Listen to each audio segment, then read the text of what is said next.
Welcome back to nation UP media. आइए जानते हैं यूपी की काम की और महत्वपूर्ण बड़ी खबरें। उससे पहले आप यूपी के कौन से जिले से हमारी खबरों को देख रहे हैं कमेंट में जरूर बताएं। रोज खबरें देखने के लिए चैनल को सब्सक्राइब करें, वीडियो को शेयर करें और लाइक करें। आइए जानते हैं यूपी की बड़ी खबरें। यूपी के खतौली में दलितों की बेरुखी से मुरझाया कमल।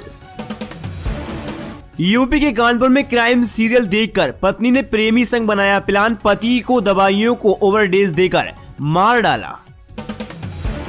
बिजली चोरी की जांच करने पहुंची ट्रेडेड पावर टीम पर हमला, पुलिस ने फटकारी लाठियां। भाजपा सांसद रवि किशन ने जनसंख्या वृद्धि पर नियंत्रण के प्रावधान वाले गैर सरकारी विधेयक किया पेश।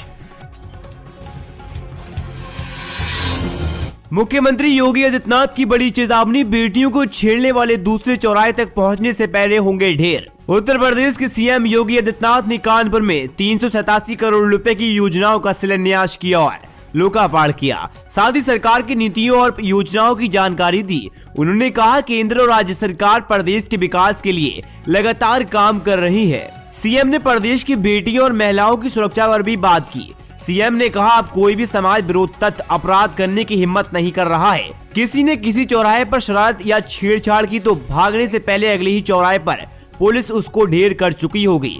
उन्होंने बताया कि अपराध करने वाले की तस्वीर चौराहे पर लगे सीसीटीवी कैमरे में कैद हो चुकी होगी। प्रदेश को दंगा मुक्त से बचाने के लिए सरकार लगातार काम कर रही है, इससे कोई समझौता नहीं किया जाएगा।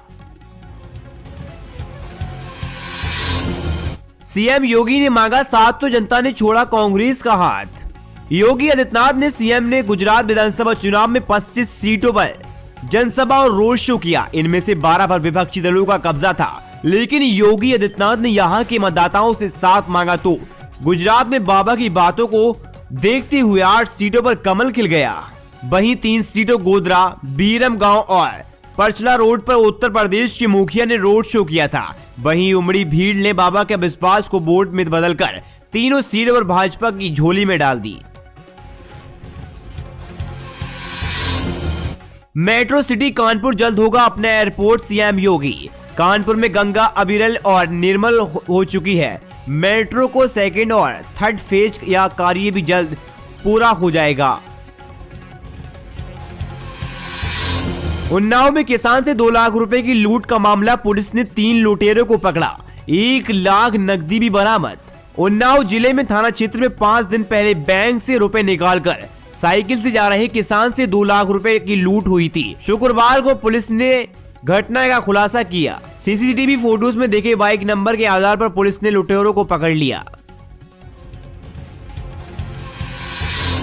भाजपा ने नहीं लिया सबक तो मुश्किल होगी रहा, अब मेयर चुनाव में होगी अग्नि परीक्षा। या यूं कहिए कि जातीय समीकरण को साधने में भाजपा यहां फेल हो गई। पार्टी को यहां अति पिछले समाज के लोगों के तो वोट खूब मिले, लेकिन जाट गुज्जर समाज के वोट हाथ से निकल गए। रही सही कसर त्यागी समाज की नाराजगी से पूरी हो गई। जिस तरह से खतौली में रालोद के मदन भैया चुनाव जीते, उससे अब कार्यकर्ताओं का मेरठ महापौर की सीट पर भी दबदबा और मजबूत हो गया। रालोद अध्यक्ष जयंत चौधरी महापौर सीट को अपने पास रखते तो भाजपा के सामने मुश्किलें और बढ़ जाएंगी। ऐसे में प्रत्याशी चयन को लेकर भाजपा को अब हर समीकरण पर सोचना पड़ेगा। खतौली विधानसभा चुनाव में विक्रम सैनी को टिकट दिए जाने पर भाजपा को अति पिछले के साथ गुर्जर जाट त्यागी समाज का खूब वोट मिला था। यही वजह है कि विक्रम सैनी चुनाव जीत गए थे। हेड स्पीच मामले में विक्रम सैनी की सदस्यता जाने के बाद रालोद ने यहां से गुज्जर समाज के मदन भैया को प्रत्याशी बना दिया। चौधरी जयंत चौधरी सिंह के लिए खतौली प्रतिष्ठा का चुनाव था। ऐसे में उन्होंने पूरी ताकत लगा दी, गांव-गांव जाकर पर्चियां बांटी। जैन चौधरी समाज को साधने में कामयाब रहे। मदन भैया के गुज्जर समाज के होने के कारण भाजपा को इस समाज के वोटों में सेंध लगाने का मौका नहीं मिल पाया। निवेश के लक्ष्य को लेकर विदेश में योगी सरकार का रोड शो शुरू। यूपी ग्लोबल इन्वेस्टर समिट 2023 की सफलता और उत्तर प्रदेश में विदेशी निवेश को आकर्षित करने के लिए मंत्रियों और प्रतिनिधि मंडल का विदेश दौरा गुरुवार को शुरू हो गया। मुख्यमंत्री योगी आदित्यनाथ ने फरवरी 2023 में होने वाले ग्लोबल इन्वेस्टर समिट से पहले उत्तर प्रदेश की ग्लोबल ब्रांडिंग के लिए एक बड़ी कार्य योजना तैयार की है। राज्य सरकार ब्रांड यूपी को देश और विदेश में बढ़ावा देने के बड़े बड़े लक्ष्य को हासिल करने का लक्ष्य लेकर जा रही है। राज्य को $1 ट्रिलियन की अर्थव्यवस्था बनाने के लक्ष्य को लेकर सरकार आगे बढ़ रही है। उत्तर प्रदेश के औद्योगिक विकास मंत्री नंद गोपाल गुप्ता और लोक निर्माण मंत्री जितिन प्रसाद शिर्के अधिकारियों के एक दल के साथ दिल्ली के इंदिरा गांधी अंतर्राष्ट्रीय हवाई अड्डे से जर्मनी रवाना हो गए। यूपी सरकार का प्रतिनिधिमंडल 9 दिसंबर को आयोजित रोड शो में हिस्सा लेगा। रोड शो में मंत्री नंदी और जितिन प्रसाद जर्मनी के निवेशकों को उत्तर प्रदेश में निवेश के लिए आमंत्रित करेंगे। यूपी के शामली में पुरानी रंजिश को लेकर पंचायत में हुई मारपीट, 9 लोग हुए घायल। उत्तर प्रदेश के शामली जनपद में कंदला थाना क्षेत्र के गांव कीबाना का है, जहां दोनों पक्षों में मारपीट का मामला सामने आया। गांव में पुरानी रंजिश को लेकर समझौते के लिए बुलाई गई पंचायत में जमकर मारपीट हुई। मारपीट में एक पक्ष की 4 महिलाएं साथ आधा दर्जन से अधिक लोग गंभीर रूप से घायल हो गए। दोनों पक्षों के बीच हुई मारपीट का वीडियो भी सोशल मीडिया पर वायरल हो गया।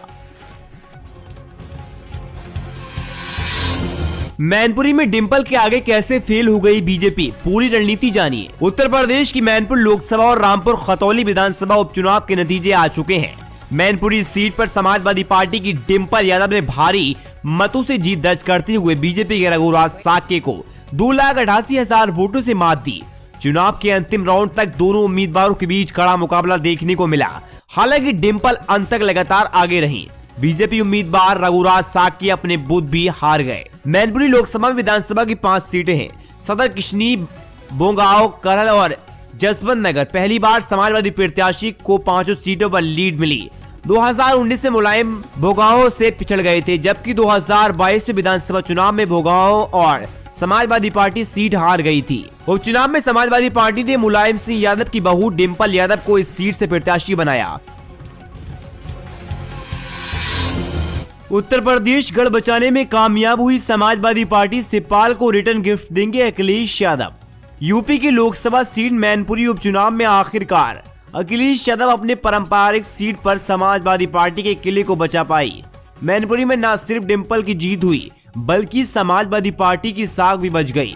चाचा भतीजे के बीच सारे गिले शिकवे भुला दिए गए। मैनपुरी उपचुनाव में डिंपल यादव की जीत के बाद शिवपाल यादव और अपनी पार्टी प्रिस्पा का विलय समाजवादी पार्टी में कर दिया। 1 करोड़ से अधिक की संपत्ति के मालिक सरकारी कर्मचारी पर सरकार की नजर बन रही है सीक्रेट फाइल। भ्रष्टाचार और आय से अधिक संपत्ति के मामले में प्रदेश सरकार ने सरकारी कर्मचारियों की घेराबंदी शुरू कर दी। धन कुबेर कर्मचारियों को लेकर छानबीन की जा रही है और इनकी प्रॉपर्टी व आय का हिसाब किताब जुटाया जा रहा है। इतना ही नहीं, इनकी फाइल बनाकर शासन को भेजी जा रही है और अनुमति के बाद मुकदमे दर्ज कराए जाएंगे। इस पूरे मामले में कई विभाग के दिशा निर्देश जारी किए गए। सरकारी कर्मचारियों के भ्रष्टाचार पर लगाम लगाने के लिए सरकार ने एंटी करप्शन और विजिलेंस को जिम्मेदार है। विभाग को निर्देश दिए गए हैं कि ऐसे में सरकारी कर्मचारियों को जिनके खिलाफ आय से अधिक संपत्ति और भ्रष्टाचार की शिकायतें हैं, इनकी पूरी छानबीन करें, प्रॉपर्टी का पूरा रिकॉर्ड बनाएं। दोनों विभाग अपनी स्तर पर जांच में जुटे हैं।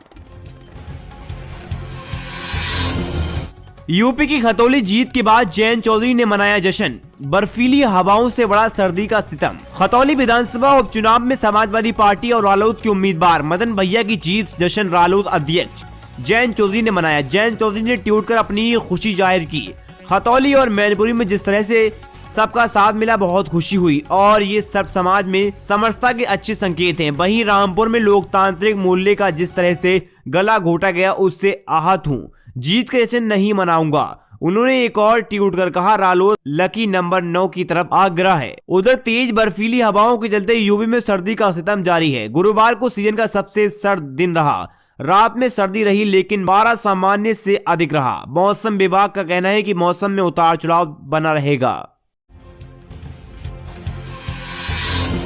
उत्तर प्रदेश में रोडवेज बसों से सफर करने वाले यात्रियों के लिए अच्छी खबर है। लखनऊ, प्रयागराज समेत 6 रूटों में दौड़ेंगी प्राइवेट बसें। उत्तर प्रदेश में रोडवेज बसों से सफर करने वाले यात्रियों के लिए अच्छी खबर है। लखनऊ से प्रयागराज समेत 6 रूटों पर रोडवेज बसों के अलावा अनुबंध योजना के तहत प्राइवेट बसों के संचालन को मंजूरी मिली। बस मालिक से जल्द ही अनुबंध कराकर संचालन के लिए नियम मुख्यालय पर क्षेत्रीय प्रबंधकों को दिशा निर्देश भेज दिए जाएंगे।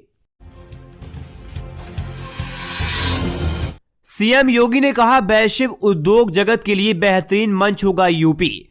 Global investor. उत्तर प्रदेश के ईज ऑफ डूइंग बिजनेस ने और ईज ऑफ स्ट्रीइंग बिजनेस के शानदार माहौल में प्रभावित ऑस्ट्रेलिया निवेशकों के एक प्रतिनिधिमंडल ने शुक्रवार को मुख्यमंत्री योगी आदित्यनाथ से मुलाकात की।